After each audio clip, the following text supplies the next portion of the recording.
Thank you so much for being here. Welcome to The Late Show. I'm your host, Stephen Colbert. Folks,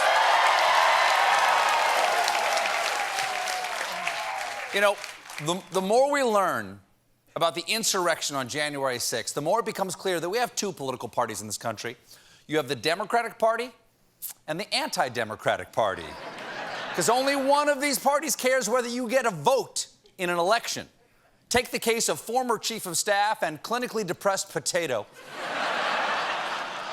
Mark Meadows. Meadows, at first, agreed to cooperate with the January 6th congressional investigation, then quickly unagreed. So last night, the House voted to hold Meadows in criminal contempt. Yes, hell yes. Criminal contempt.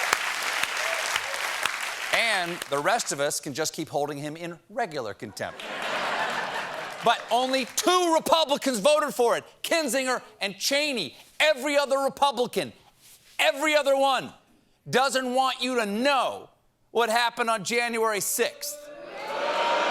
Take Ohio Congressman and mime who will not shut the up, Jim Jordan.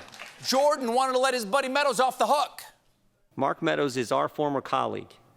He is a good man, and he is my friend. And this is as wrong as it gets. No, as wrong as it gets is ignoring sexual abuse in the showers at Ohio State.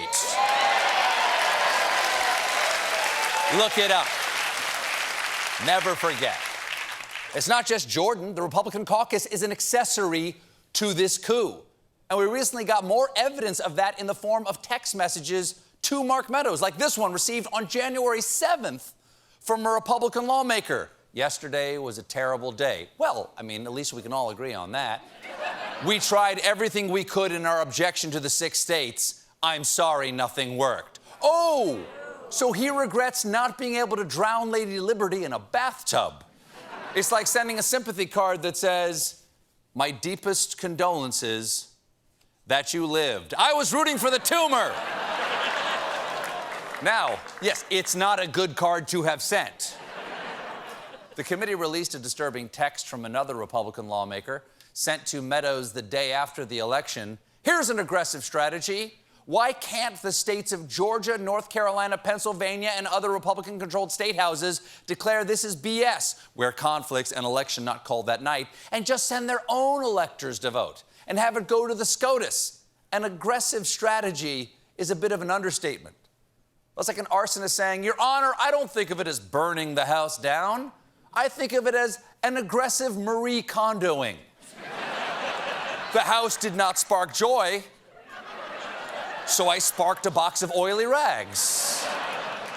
So, who sent these messages? Well, the identity of these lawmakers was not being disclosed. So, people on Twitter are now guessing names like Paul Gosar, Jim Jordan, Devin Nunes, Matt Gaetz, Ted Cruz, and Josh Hawley.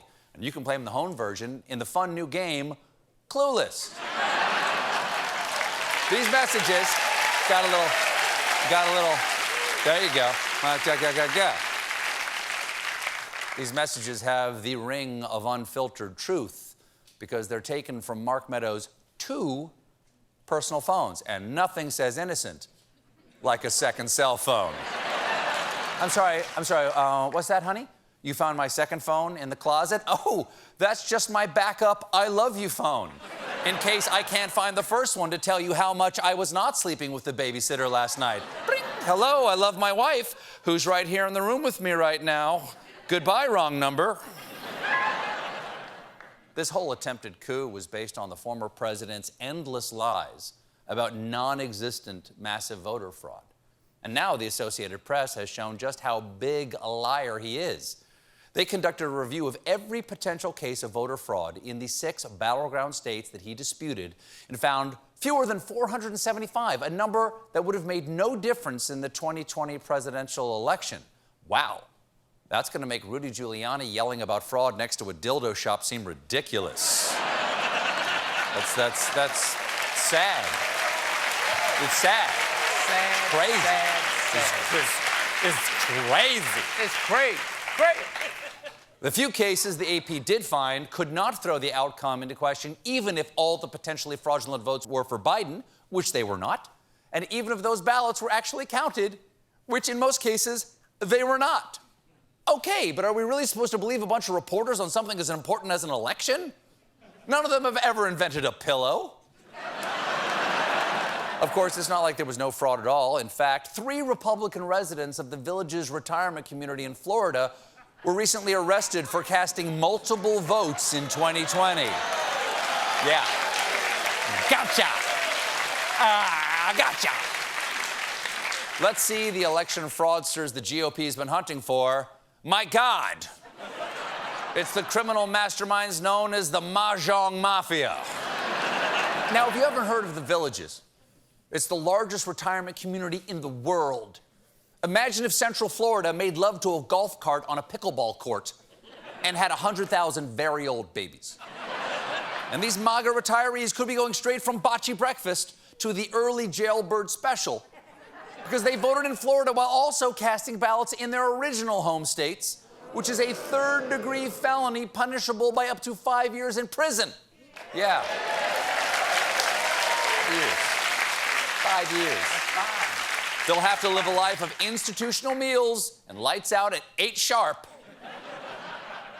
So pretty much the same. What else is going on? Oh, in COVID news, there is unfortunately still no vaccine for stupid. And we saw that firsthand yesterday here in Queens, New York, when reportedly a group of anti-vaxxers staged a sit-in at a cheesecake factory. It's ironic because the healthiest thing you can get at a cheesecake factory is COVID. After the, where they got the cheeseburger spring rolls? After the maskless crusaders showed up to the restaurant, they refused to check in at the host stand, skipped waiting customers, and sat themselves across multiple tables. Eventually, the police were called, and after refusing to leave, 4 people ended up being arrested. Yeah! Do it! Throw the book at them, or the menu for the Cheesecake Factory. It's thicker. But there is some good news in the world of COVID, or at least some adorable news, because researchers are training dogs to sniff out COVID from old socks. It's a smart idea, much better than training cats to do it. Cats can detect if you have COVID, but they won't tell you because they want you dead.